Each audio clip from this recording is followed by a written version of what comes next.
आज का हमारा टॉपिक है वो है जी cell organelles. Cell organelles eukaryotic cell के अंदर बहुत सारी ऑर्गेनेल्स मौजूद होती हैं।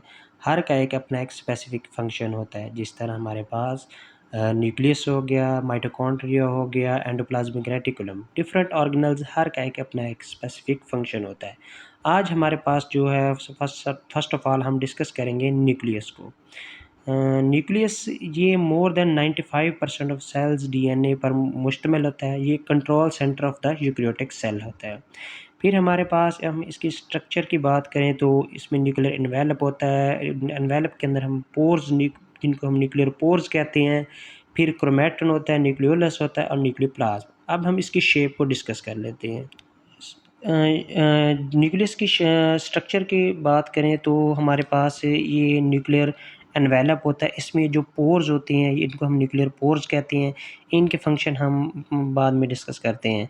और उसके बाद हमारे पास ये जो है कॉइल्ड स्ट्रक्चर है, ये हमारे पास क्रोमैटिन है। इसके बाद ये हमारे पास यहाँ पे न्यूक्लियोप्लाज्म है जो एक विस्कस लिक्विड होता है न्यूक्लियस के अंदर। फिर हमारे पास न्यूक्लियोलस है जो एक डार्कली स्टेन्ड होता है। ये नॉन मेम्ब्रेनस होता है न्यूक्लियस के अंदर। जैसा कि हमने डिस्कस किया कि nuclear envelope, nuclear pore complexes, chromatin. अब हम जो न्यूक्लियर एनवेलप होता है ये एक डबल मेम्ब्रेन स्ट्रक्चर होता है जो कि सेपरेट करता है साइटोसोल से न्यूक्लियस को। फिर हमारे पास न्यूक्लियर पोर कम्प्लेक्सेस होते हैं जो कि एम्बेडेड होती हैं न्यूक्लियर मेम्ब्रेन के अंदर, एनवेलप के अंदर ये एम्बेडेड होती हैं। इनका जो फंक्शन है था ये मूवमेंट को कंट्रोल करते हैं न्यूक्लिक एसिड की, राइबोन्यूक्लिक एसिड और प्रोटीन्स की। फिर हमारे पास क्रोमैटिन होता है।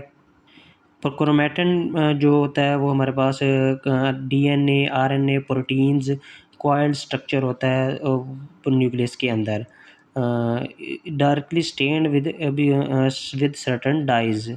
ये स्टेन्ड होता है सर्टेन डाई जिसकी वजह से ये क्रोमैटिन जो होता है विजिबल होता है।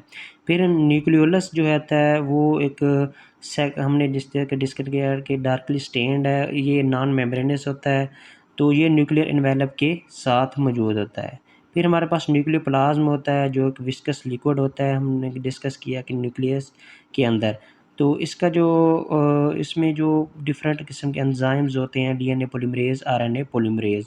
जो न्यूक्लियोलस होता है ये नॉन मेम्ब्रेनस होता है। इसके अंदर आरएनए पॉलीमरेज होता है, आरएनएज, एटीपीएज, लेकिन इसके अंदर डीएनए पॉलीमरेज नहीं होता। इसी तरह न्यूक्लियोप्लाज्म के अंदर DNA polymerase, RNA polymerase enzyme होते हैं।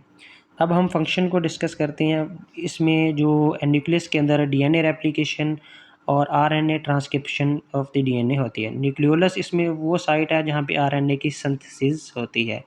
फिर हम जैसे कि हमने डिस्कस किया कि न्यूक्लियोलस एक नॉन मेम्ब्रेनस होता है जिसमें आरएनए पॉलीमरेज होती है, आरएनएज होते हैं, एटीपीज, लेकिन इसके अंदर डीएनए पॉलीमरेज नहीं होते। तो ये था हमारा आज का टॉपिक न्यूक्लियस के अंदर।